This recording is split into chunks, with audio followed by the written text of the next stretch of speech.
If there's not a single anti-whatever release group against the main idea that's been persuaded, then you all are part of the problem. I've been an anti-xenophobia group in South Africa ever. That's what I'm like, all of you are accomplice to it. No, bro. Okay, so bro, it's the same thing with Israel. Like, be so real. And like, I started the videos, was crazy. we ate too deep. It's the same with Israel. People say like, oh my God, is the government. Bro, you know how many niggas in the street of Israel have the same view as the government? No, man, facts. Bro, like there's some countries that like some countries have different views from the government. Like, for example, like England, low-key, fortunately, they do have a little bit a different view, and like the US is a little bit like that, like that, because like the US is very divided, right? But like there are countries exactly like fucking Israel, like South Africa and stuff. Like, I'll be so real, Morocco has been colonized with that shit, and Argentina. Oh my God, Argentina. Yes, Argentina. Why do you think every South American country hates Argentina? Their people have the same as their government. Same reason, like realistically, bro, we can't fuck with you like that. We can't fuck with you like that. I remember watching shit on Al Jazeera when I was 10, 12, and like 2009, 2010. They Michael Jackson talking about it. Yo, that's not what the video is about, fam. Part of the problem. You cannot tell me that xenophobia in South Africa is 2013 that I know of. In 2013, that's when I got knowledge of it. And from 2013 to 2020, I've never seen an answer. I've had a few of the individuals who have the famous or the known or whatever it is, and they'll be like, oh yeah, we hate this, whatever. But that's all they say. But whereas like in my country, Nigeria, every time the government is doing something, or one group is doing something, we have a lot of anti-groups against that group. We do that. Yeah, that's facts. That's facts. Like, you know what? You're pissing me off, man. Anyways, like that was just because of today. Okay, like today's some serious shit. But today, Kings Club, we got some serious discussion. We're gonna discuss the top five African leaders of all black/African leaders of all time. Fred Hampton, and I'll say Malcolm X. Obviously, I'm thinking about America. I guess I'm just thinking about America right now. Okay, so you just said African Americans. You've done two African Americans. I'll do two Africans that I think honorable mention, the first Ghanaian president. Yeah, I should have said I can't lie to you. Honorable mention, like because me. Oh, honorable mention. You're not gonna put him in your top 5, bro? I'm gonna put honorable mention. I'm gonna put. If I was in the top 5 is in my top, but we're only doing 2 each. So I'm gonna give. You feel me? So I'm gonna put honorable mention. If like on the top 5, you should have mentioned. No, I can't like you. No. Let's fuck it. Right? No. We're gonna do it. We're gonna do three, and I'm gonna steal it. No. I'm sorry, bro. I'm the guy here.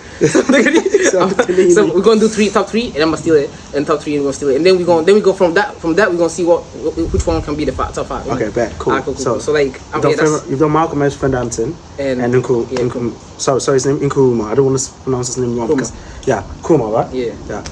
He was legend. It's like legend. He put what he wanted for Africa. He did it. He was the first one. Yeah. Like Loki, like looking back on it, he might have been the first. The first one. Like that. Like because even he inspired Malcolm X. He actually he literally inspired Malcolm X. Like Malcolm X even talked about it. Like in his book or some shit, talking about how he was inspired by that book. That he made the book on against how to defeat neocolonialism. Yeah. A book that like at some point like realistically like everyone should read, and not only that, but like a lot of people that did read it. A lot of big politicians now in Africa are like looking back on it and being like, damn, we really should have listened to Kwame Nkrumah.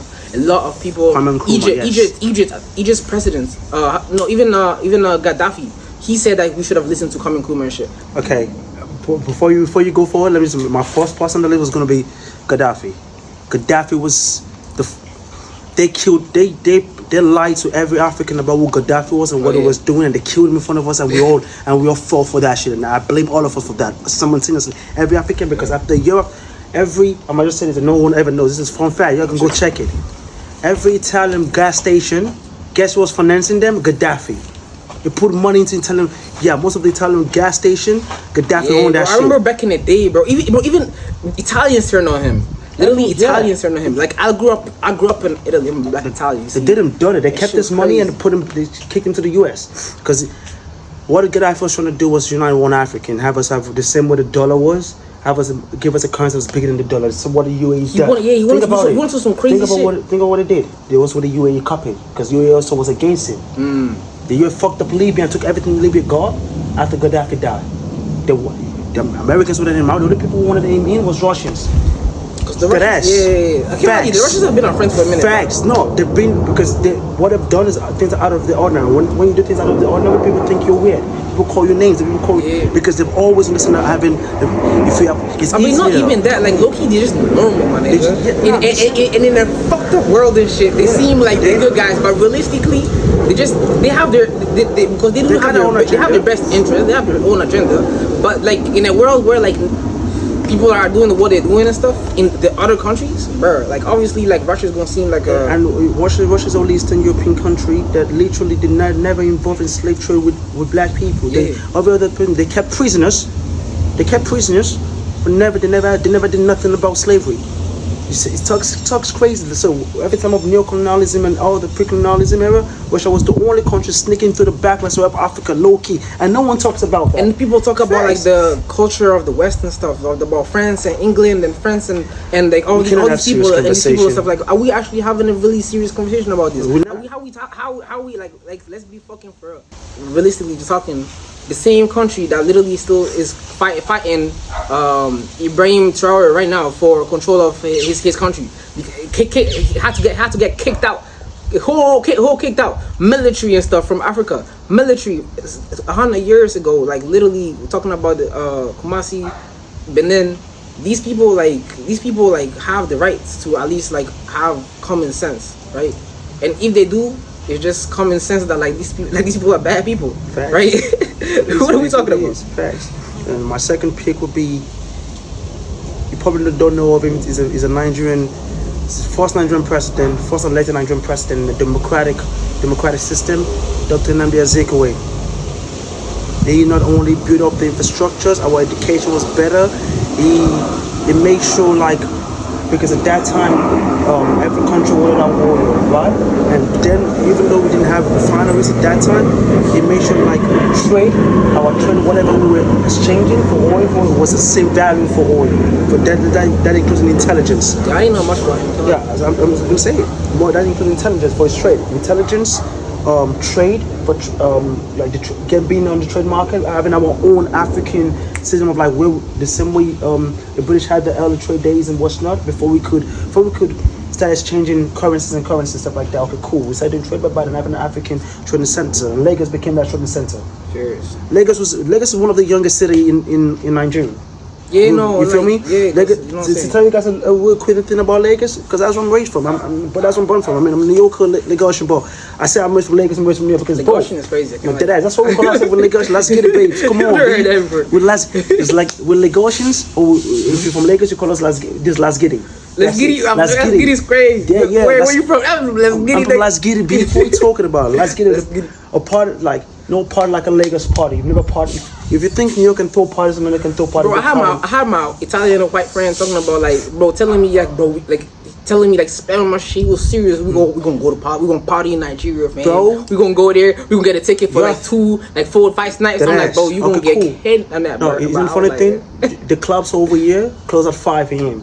Our clubs are not fucking closed on a weekend. You're bugging. If you know what I'm saying. That ass. And also, so back to Nnamdi Azikiwe, was the first Nigerian democratic president that actually not only about trading, intelligence, technology, education. The education standard was off the chart. Like the creative scene in that time, like most of the prominent Nigerian artists were known during this era than they are now. You know how crazy we already have Nigerian artists already winning, getting awards to come to paint in Cambridge and Oxford. I went to Nigerian modernism in what was this, bro? This is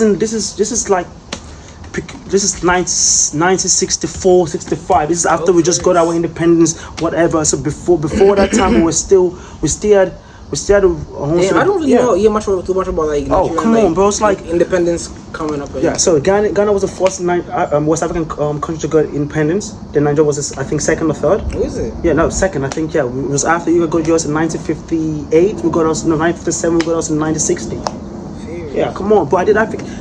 I used to be a scholar. Nah, just do fashion. Let's keep it a buck. But like, let's not go into the bag. But I'll be low-key not getting into it. Yeah, but yeah, you should, bro. African history is the best history ever because before then, like things we did not have in books, like in the most published books, we had it in books that our fathers and whatever cataloged and published in the time. It was bullshit because like, bro, I went to school in Ghana Cause like I went for summer camp and the bitches were loving me, but like it was a different story. How you freestyling the book? This guy cannot be serious. Like, bro, you know they studying like English history, fam. They studying like American history. They're not studying their own history, fam. For no reason. But this is the thing. I was bugging out. Remember Zikwe, he worked with other African leaders at that time to build the whole African coalition against neocolonialism and have an African system of our own government and our own education and our own this and all that. It was the major forefront of running it and stuff like that. So that's why he's one of my major African leader ever. Not because he only did something for Nigeria, but it's like he was influential around Africans or African countries to like, you know, to boost the economy and boost the status of what Africa was and what Africa is. You feel me? So yeah. That's cool, bro. And I ain't know. I want to get some more research. my third one, because you gave 3 already, Yeah. right? What would my third one be? My third one will be Patrick. What's his name? Patrick. Lumumba. Yes, Patrick Lumumba. Yeah. He's a legend, man. He's my favorite guy right now, but Yeah. I said the whole time and shit. I didn't want to be like biased towards like Yeah. my mission, you know. But yeah, I feel like, have you watched a series called The Blacklist? If you watch The Blacklist, you understand why I love Patrick Lumumba. I feel like a little bit of you know, like his clone was like playing at was at the stadium and shit, like in all the games, but doing like the pose and shit. But like they didn't like put him on any of the games and stuff. Like FIFA just removed him. Yeah, fucking weirdos. Fuck FIFA and that, you know what I'm saying? Yeah, fucking balls. Fuck FIFA, fuck Universal Studios, fuck Sony, and fuck all the people out here supporting these big wars and stuff. No, listen. Kings Club has already has been at war for like long time with these people and stuff. We do have our league of nations trying to support us, and the ones that are against us, we gonna see what the fuck gonna happen. Anyways, this is a really good video, guys. I really hope you guys fucked with this shit. You know what I'm saying? Pick 5 out of the. I'm just gonna say, blow my face out. Alright. Pick 5 out of the ones. They're looking for me out here. That's why I don't say nothing about. 5 out of the ones that you found. And tell me which one you like. You know. What I'm okay, before you end up, no, put my face in it. Fuck South Africa. I got beef with y'all for real. Y'all pissing me off. And stop the Nigerian hate. It's getting boring. Stop. This whole. Oh, we hate Nigerians, stop it. All the Africans need to stop getting to that shit. I understand the stereotypical joke is fine, but stop don't buy into that agenda of like, oh, we hate Nigeria, because if I don't have Nigeria in Africa, then trust me, we'll be broke.